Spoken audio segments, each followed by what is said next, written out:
فلسطینی ریاست کی کریشن کے حوالے سے اسرائیل کے اوپر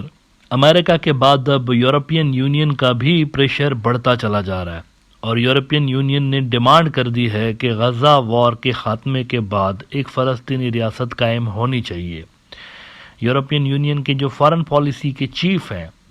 انہوں نے اسرائیل کو کرٹیسائز کرتے ہوئے کہا کہ برسلز کے اندر ٹاکس ہو رہے تھے اور ہم یہ امید کر رہے تھے کہ یہاں بیٹھ کر 2 اسٹیٹ سولوشن پہ بات کریں گے، لیکن اسرائیلی ریپرزنٹیٹیو جو ہے وہ ایک عجب سے سولوشن کے ساتھ سامنے آئے کہ ہم ایک آرٹیفیشل آئی لینڈ بنائیں گے اور انڈیا اور مڈل ایسٹ کے درمیان ایک ریل لنک بنائیں گے، اور یہ بھی غالباً ان کا آئیڈیا یہی تھا کہ سمندر کے ذریعے ایک ریل لنک بنائی جائے گی جس کو انڈیا اور مڈل ایسٹ کے ساتھ کنیکٹ کیا جائے گا۔ تو انہوں نے کہا کہ ہم یہاں بیٹھے ہوئے تھے 2 اسٹیٹ سولوشن اور پیس کے اوپر بات کرنے کے حوالے سے، لیکن یہ اس طرح کے آئیڈیا سامنے لے کر آئے۔ دا گارڈین رپورٹ کر رہا ہے کہ EU foreign policy chief says Israel failed to engage with Brussels peace summit. Joseph Borrell says the minister came to meeting with plans for an artificial island of Gaza and a railway to India. اور اس میں دیکھیے وہ کیا کہتا ہے کہ the EU foreign policy chief has said he is determined to pursue 2-state solution in the Middle East whether Israel is ready to participate or not. یہ چاہیں یا نہ چاہیں لیکن اس پہ بات تو ہوگی اور سولوشن ڈھونڈنے کی کوشش کی جائے گی۔ فرانس 24 نے بھی اس کو رپورٹ کیا ہے کہ European Union presses Israel on 2-state solution after Gaza war.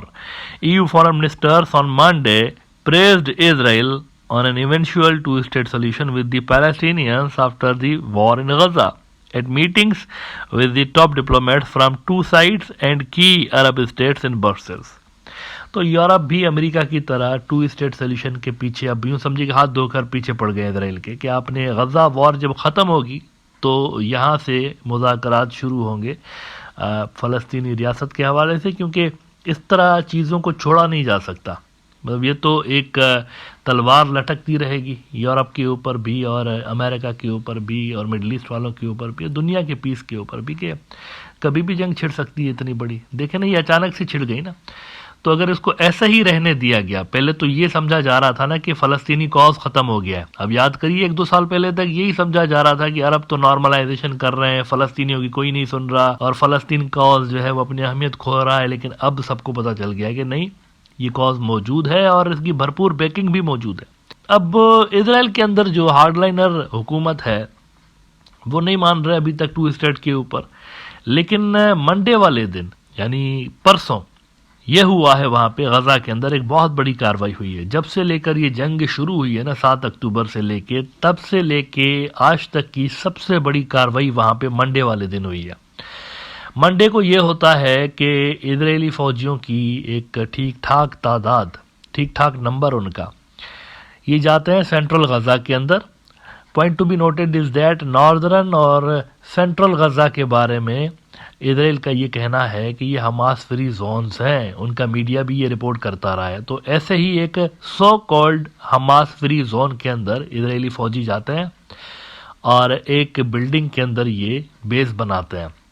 اور اس بلڈنگ میں بہت سارے فوجی جا کے رہتے ہیں، لیکن اچانک سے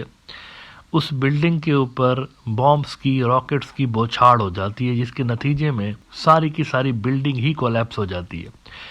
اور اس کے نتیجے میں اسرائیل کہہ رہا ہے کہ ہمارے 21 فوجی کم سے کم مارے گئے ہیں اور بہت سارے زخمی بھی ہوئے ہیں۔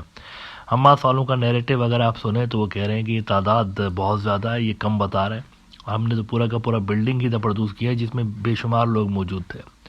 لیکن اسرائیل نے 21 اپنے جو سولجرز ہیں ان کی جاں بحق ہونے کی کنفرمیشن کی ہے۔ یروشلم پوسٹ رپورٹ کر رہا ہے کہ Hamas causes buildings to collapse, 21 IDF soldiers dead, several injured. اور اس میں وہ کہتے ہیں this news comes after 3 soldiers were killed in battle the day before. The IDF announced the death of 21 reservists fighting in the Gaza Strip on Tuesday. Hamas forces fired a rocket-propelled grenade and multiple adjacent structures along with landmines that the IDF forces had collected and brought into the buildings, which caused a total collapse that killed 19 soldiers and injured several others on Monday. اچھا، اس میں high value targets بھی تھے، یعنی senior جو officials تھے وہ بھی اس میں موجود تھے، میجر جنرل لیول کے۔ تو یہ ایک بڑی کاروائی ہوئی ہے، اور یہ ایک سیٹ بیک ہوگا یقینی طور پر، اور نیتن یاہو کے اوپر فور شیور پریشر بڑھنے جا رہا ہے، کیونکہ آلریڈی وہاں پر اسرائیل کے اندر یہ ڈیمانڈس ریز ہونے لگی ہیں کہ بات چیت کریے، ہاسٹیجز باہر نکالیے اور کوئی سولوشن نکالیے، militarily we are not winning this war. اور یہ تو خیر پہلے ہی پتہ چل گیا تھا، پہلے ہی ان کے خود کے ایکسپرٹس کہہ رہے تھے کہ کوئی ملٹری سولوشن نہیں ہے گوریلا وارفیئر کا۔ آسٹن لائیڈ نے بھی، امریکہ کا جو سیکریٹری آف ڈیفینس ہے، اس نے بھی صلاح دی تھی اسرائیل کو کہ یہ جو گوریلا وارفیئرز ہوتی ہیں یہ تب تک نہیں جیتی جا سکتی جب تک لوکل عوام آپ کے ساتھ نہ ہو۔ اگر آپ کسی ایسے علاقے میں جاتے ہیں جہاں پر ٹوٹلی لوکل عوام آپ کے خلاف ہیں تو وہاں پر آپ گوریلا وارفیئر نہیں جیت سکتے۔ ہمارا لمبا تجربہ رہا ہے مڈل ایسٹ کے اندر۔ ایک اچھی صلاح دی تھی آسٹن لائیڈ نے، امریکہ کے سیکریٹری آف ڈیفینس نے، لیکن ان کی صلاح کو نظر انداز کیا گیا اور نتیجہ آپ دیکھ رہے ہیں کہ تقریباً اب 3.5-4 مہینے ہونے کو آئے ہیں اور اسرائیل ابھی تک دور دور تک یعنی وکٹری کا نام و نشان نہیں ہے، اور وہ کہہ رہے ہیں کہ ابھی تو بہت مہینے ہمیں لگیں گے، لیکن ٹائم ان کے پاس کم ہے۔ انٹرنیشنل جو سپورٹ ہے وہ ختم ہو چکی ہے اس وقت، بہت ہی تھوڑے ملک بچے ہیں، پہلے بہت زیادہ تھے، اوپنلی سپورٹ کر رہے تھے، لیکن جب ڈیتھ ٹول بڑھ گیا ہے اتنا زیادہ، یعنی 25,000 سے زیادہ لوگ وہاں پر شہید ہو گئے ہیں فلسطینی، تو جو انٹرنیشنل سپورٹ تھوڑی بہت بچی ہوئی تھی ویسٹ کے اندر اسرائیل کی، وہ بھی ختم ہو گئی ہے، اور ویسٹ کی طرف سے آپ دیکھ رہے ہیں کہ اوپنلی ان کے اوپر پریشر ڈالا جا رہا ہے کہ اب 2 اسٹیٹ کے اوپر بات کریے۔ مین وائل آپ کو یہ بھی بتا دوں کہ ساؤتھ افریقہ جو انٹرنیشنل کورٹ آف جسٹس میں گیا ہوا ہے اسرائیل کے خلاف، تو اس کی بھی شارٹ آرڈر اس کا آ سکتا ہے۔ وہاں پر بھی شارٹ آرڈر میں ساؤتھ افریقہ نے غالباً یہ مانگا ہے کہ جنگ بندی ہو فوری طور پر، اور وہاں پر ہیومینیٹیرین اسسٹنس جو ہے اس کو غزہ کے اندر اس کی انٹری جو ہے وہ مکمل طور پر کھول دی جائے، یہ شارٹ آرڈر آ سکتا ہے۔ اب یہ چونکہ آئی سی جے جو ہے وہ یو این کی ایک باڈی ہے، یو این کا کورٹ ہے، تو سیکیورٹی کونسل کے اوپر ذمہ داری عائد ہوتی ہے قانونی طور پر کہ وہ آئی سی جی کی رولنگ کو امپلیمنٹ کروائیں۔ اگر انہوں نے کوئی ججمنٹ دے دی ہے نا تو یونائٹڈ نیشنز کی سیکیورٹی کونسل کی ذمہ داری بنتی ہے کہ وہ اس رولنگ کو امپلیمنٹ کروائیں دنیا میں۔ تو یہاں امریکہ کے اوپر بھی مزید دباؤ بننے والا ہے، اگر اسرائیل ابھی بھی سیز فائر نہیں کرتا تو ان کے اوپر مزید دباؤ بنے گا۔ مین وائل غزہ کے حوالے سے وہ جو ایجپٹ میں امریکہ کے ٹاکس چل رہے تھے، امریکہ، ایجپٹ اور قطر کے، وہ شروع ہو چکے ہیں وہاں پہ،